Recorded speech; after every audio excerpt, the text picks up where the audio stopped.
প্রিয় ভিউয়ার্স, আমাদের ফোনের মধ্যে যে এই জিমেইল অ্যাকাউন্টটা আছে, এই জিমেইল অ্যাকাউন্টটা খোলার সময় অবশ্যই এই জিমেইলের সাথে একটা নাম এড করতে হয়। তো এই নামটা এড করার সময় যদি আপনি ভুল নাম এড করে দেন, মনে করেন এই জিমেইলের সাথে আপনি এড করবেন আবুল মিয়া, এর জায়গাতে আপনি দিয়ে দিচ্ছেন মাহই মিয়া, তো এই জিমেইলের নামটা আপনি কিভাবে এবার পরিবর্তন করবেন? আপনার ফোনের মধ্যে এই যে জিমেইল অ্যাপটা রয়েছে, এই জিমেইল অ্যাপটা আপনি ওপেন করবেন। তো জিমেইল অ্যাপটা ওপেন করার পর উপরে এই জিমেইলের লোগো দেখতে পাবেন, এই লোগোর মধ্যে একটা ক্লিক করবেন। তো জিমেইলের লোগোতে ক্লিক করার সাথে সাথে আপনার ফোনের মধ্যে যদি একাধিক জিমেইল থাকে তাহলে সবগুলি এখানে দেখাবে। তো যে জিমেইলের নামটা আপনি পরিবর্তন করবেন সেই জিমেইলটা আপনি চুজ করবেন। তো চুজ করার সাথে সাথে সবার উপরে এখানে চলে যাবে এই জিমেইলটা।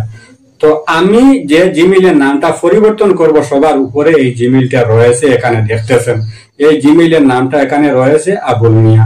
তো এই আবুল মিয়া আমি বদলি করে মানে চেঞ্জ করে এখানে আমার নিজের নামে রাখবো, এই নামটা দিব আমি নাসির উদ্দিন। তো এই নামটা চেঞ্জ করার জন্য এবার আমি কি করব, এই জিমেইলের নিচে এখানে রয়েছে গুগল অ্যাকাউন্ট, এই গুগল অ্যাকাউন্টের মধ্যে আমি আরেকটা ক্লিক করব। তো গুগল অ্যাকাউন্টে ক্লিক করার সাথে সাথে এই পেজটা চলে আসবে। এই যে উপরে কয়েকগুলা অপশন রয়েছে তার মধ্যে থেকে এখানে যে রয়েছে পার্সোনাল ইনফো, এই পার্সোনাল ইনফোটা আমি এখান থেকে সিলেক্ট করব। তো পার্সোনাল ইনফো সিলেক্ট করার সাথে সাথে এই পেজটা চলে আসবে। পেজটা আপনি স্ক্রল ডাউন করে নিচের দিকে আসবেন। তো নিচের দিকে আসার পর এই যে এখানে দেখতেছেন নেম রয়েছে, তো এই নেইমের জায়গাতে এখানে কি নাম রয়েছে আবুল মিয়া। তো এই আবুল মিয়া নামটা আমি এবার চেঞ্জ করব। এই সাইটে যে একটা ত্রিভুজ আইকন রয়েছে এটার মধ্যে আমি একটা ক্লিক করব। তো ক্লিক করার পর এই পেজ চলে আসবে। উপরে এই যে নামটা রয়েছে এখানে দেখতেছেন, এই সাইটে এখানে আবারও ত্রিভুজ আইকন রয়েছে, এই ত্রিভুজ আইকনের মধ্যে আমি আবারও ক্লিক করব।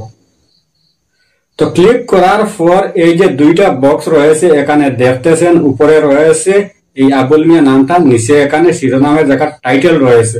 তো এই দুইটাই আমি এবার চেঞ্জ করব। এই যে উপরে এখানে আবুল মিয়া নামের জায়গাতে আমি নাসির দেব, NASHIR নাসির। তারপর এই নিচে শিরোনামের জায়গাত আমি কি করব, আমার নামের টাইটেলটা দিয়ে দিব উদ্দিন, UDDIN উদ্দিন। তো এখানে দেখতেছেন এই দুই বক্সে আমার নামটা ফিল করে নিয়েছি, নিচে এখানে রয়েছে সেভ, আমি এখান থেকে সেভ করব। তো সেভ করার পর আমি ব্যাক বাটনে প্রেস করে ব্যাক হয়ে আসব। তো ব্যাক হয়ে আসার সাথে সাথে উপরে এই যে এখানে দেখতেছেন নিজের নামটা আমি রেখে দিয়েছি, এই নামটা চেঞ্জ হয়ে গেছে।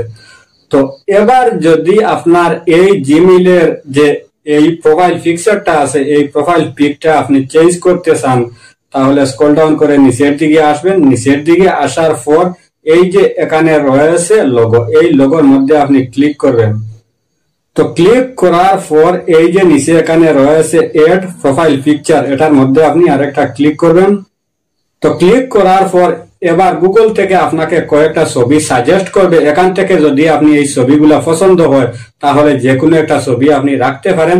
আর যদি আপনি রাখতে চান যে আপনার নিজের ছবি বা অন্য কোনো ছবি আপনার এই ফোনের মধ্যে রয়েছে, সেখানে আপনি কি করবেন, উপরে যে রয়েছে ডিভাইস ফটোস, এটার মধ্যে ক্লিক করবেন। তো ক্লিক করার পর এই যে এখানে রয়েছে browse or take a photo, এটার মধ্যে আরেকটা ক্লিক করবেন। তো ক্লিক করার পর এবার এই যে ফাইলটা রয়েছে এই ফাইল আপনি চয়েস করবেন। তো চুজ করার সাথে সাথে সোজা আপনার ফোনের গ্যালারিতে নিয়ে চলে আসবে। ফোনের গ্যালারি থেকে যে ছবিটা আপনি এই প্রোফাইল পিকচার হিসাবে রাখতে চান সেটা আপনি এখান থেকে সিলেক্ট করবেন। তো আমি মনে করেন এখানে এই যে হোয়াটসঅ্যাপের লোগোটা রয়েছে এইটা আমি সিলেক্ট করব।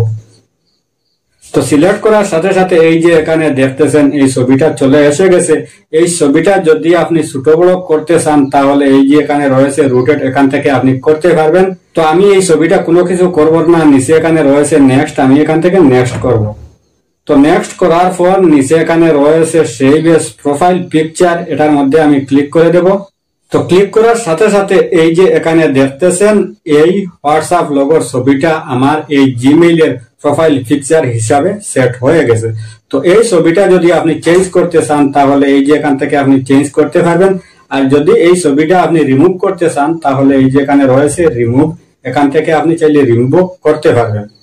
তো এবার বিষয়টা হচ্ছে আপনার এই যে জিমেইল অ্যাড্রেসটা আছে এই অ্যাড্রেসটা আপনি কোনোভাবে চেঞ্জ করতে পারবেন না, আর এই জিমেইলের সাথে যত কিছু এড করা আছে সমস্ত কিছু আপনি চেঞ্জ করতে পারবেন।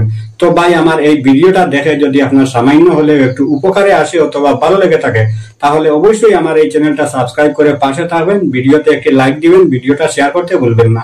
আজকের মতো বিদায় নিচ্ছি, আবার দেখা হবে নতুন কোনো ভিডিও নিয়ে। সেই পর্যন্ত ভালো থাকুন, সুস্থ থাকুন, আল্লাহ হাফেজ।